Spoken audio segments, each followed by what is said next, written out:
August 2024, the Bangu and Wagner gold mines were owned by an African mining company. However, Ouagadougou has agreed a deal to nationalize the mines for around $80 million. Endeavour Mining, which agreed to sell Bangu and Wagner to Lilium last year for more than $300 million, had accused the travel of missing payment. Meanwhile, Lilium argued that London-listed Endeavour had misrepresented and hidden financial information about the mines. However, as part of Tuesday's agreement, the companies are to abandon their legal cases against each other.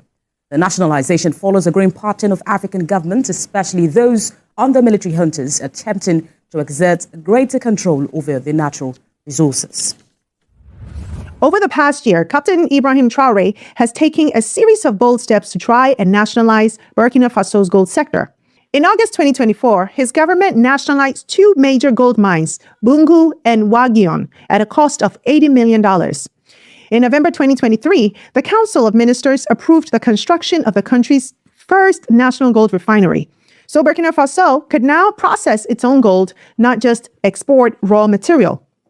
And then in February 2024, his administration suspended export permits for small-scale gold miners to crack down on illicit trade and keep more gold inside the national economy. And then again in October 2024, Traoré announced plans to review and possibly withdraw some mining permits from foreign companies altogether. He's done a lot.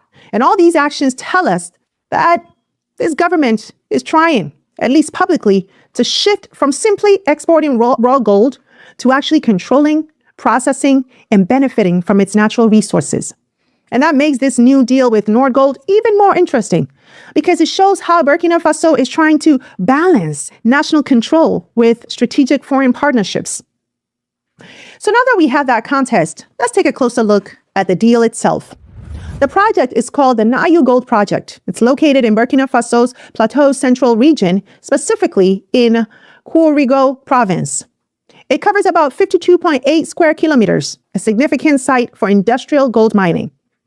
Now, the rights to develop the project have been awarded to Nordgold, a Russian-owned mining giant that already operates in Burkina Faso and across West Africa. Nordgold, through its local subsidiary Jibe Burkina, holds 85% of the project. The Burkinabe government retains 15% ownership. The project is expected to generate about $51.5 billion francs, roughly $89 million for the state budget over the life of the mine. And additionally, about $7 billion francs will be paid into the state's mineral wealth fund. Around 204 jobs are expected to be created, 75 direct jobs and 129 indirect jobs supporting the operation. The mine is projected to produce approximately 20.22 metric tons of gold over an 8-year period. So now on paper, these numbers look promising, right? It's revenue for the government, new jobs, and another step toward developing the country's gold sector. But the structure with Nordgold holding a large majority stake also raises familiar questions that African nations have faced for decades. Who truly benefits most when deals like these are signed? And how much control does the host nation actually retain? Now let's talk about Nordgold. Nordgold is a privately owned gold mining company founded in 2007 with operations across Russia, Kazakhstan, Guinea, and Burkina Faso. Now, it used to be listed on the London Stock Exchange, but after facing growing scrutiny over its Russian ties, Nordgold delisted and returned to private ownership. Nordgold is majority owned by Marina Mordashova, according to UK Companies Registry. Now, her husband, Russian oligarch Alexei Mordashov, owns between 25% and 50% of the company. Previously, he held a 99.08% stake, but then transferred control of a portion of his holdings to his wife following the sanctions by the UK government for his Russian ties. He is one of Russia's wealthiest men, with an estimated net worth of $30.5 billion, according to Forbes, and someone known to have close connections to the Kremlin. Today, Nordgold controls several mining operations in West Africa, including Burkina Faso's Bisa and Boulay gold mines, both of which are among the country's top gold producers. In fact, before Naou Gold Project even came into play, Nordgold was already a major player in Burkina Faso's mining sector. And now, with the addition of the Naou Gold Project, they've strengthened their foothold even further. But what makes this moment important isn't just their expansion, it's the political timing. we've got to ask, is Nordgold just a private company acting independently? Or is this part of a broader ecosystem of Russian expansion across Africa, where mining deals, energy projects, and security partnerships often work hand in hand? Could this be part of a much larger story of strategic realignment? A story where Russia, not just traditional Western powers, is now positioning itself as a major player in Africa's future. And for Burkina Faso, especially after a failed coup attempt, deals like this send strong signals about who they are willing to partner with moving forward. Which brings us to an even bigger question here, my people. Is Traoré sending the West a message? When you step back and look at everything together, the nationalization of foreign-owned gold mines, the construction of a national refinery to process gold at home, the suspension of small-scale gold exports to crack down on illicit flows, the reassessment of mining permits, and now a major gold partnership with a Russian company like Nordgold? It's hard to view these moves as random. They look strategic, and they raise an important question. Is Captain Ibrahim Traoré sending a deliberate message to the West? A message that Burkina Faso, and perhaps by extension other parts of Africa, are no longer willing to play by the old rules.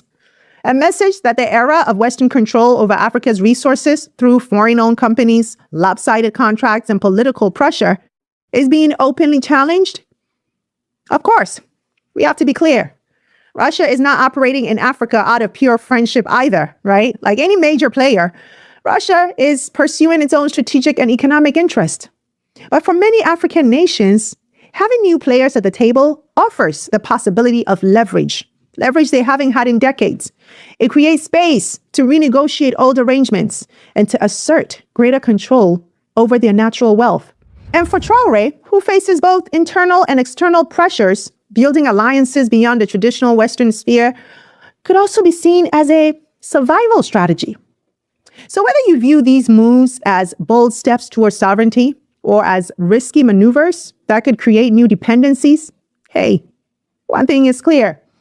Burkina Faso is sending a message. And the world, they're starting to pay attention. Now, as we think about this bigger shift happening, another important question comes up. Why do countries like Burkina Faso, countries that are rich in gold, rich in resources, still end up partnering with foreign companies in the first place?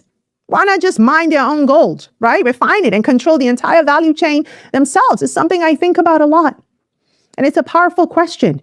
And the answer, like most things in geopolitics, is complex.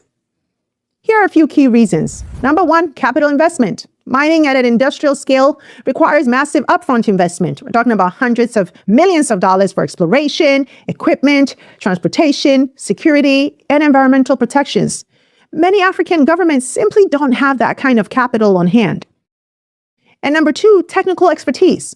Modern mining isn't just about digging. It involves advanced geological surveys, drilling technologies, environmental management, and highly specialized processing systems. Without these significant technical capacities, it becomes difficult to run large-scale competitive operations. And then you have infrastructure challenges, right? Mines, they need reliable electricity, roads, ports, and refineries. Many rural, resource-rich regions, like parts of Burkina Faso, they still lack the infrastructure needed to fully support independent industrial mining. So while it's easy to say, well, why not mine it themselves? The reality is that Africa has been deliberately locked into an extractive role for generations. And changing that dynamic takes more than ambition. It takes capital, technology, infrastructure, security, and political will, all moving together. And let's be honest, it's a chicken and egg problem, right? And so that's why moments like this, where African leaders like Traoré are trying to renegotiate old models, are so critical. Because the real battle isn't just about gold. It's about who controls the future economy of the continent. Now, after laying all of that out, here's what I personally hope Captain Traoré does with this new Nordgold deal, because it's happened, right? I hope it's not just another raw extraction project where gold is dug out of Burkina Faso soil, shipped overseas, refined elsewhere, and most of the value captured outside of Africa. No.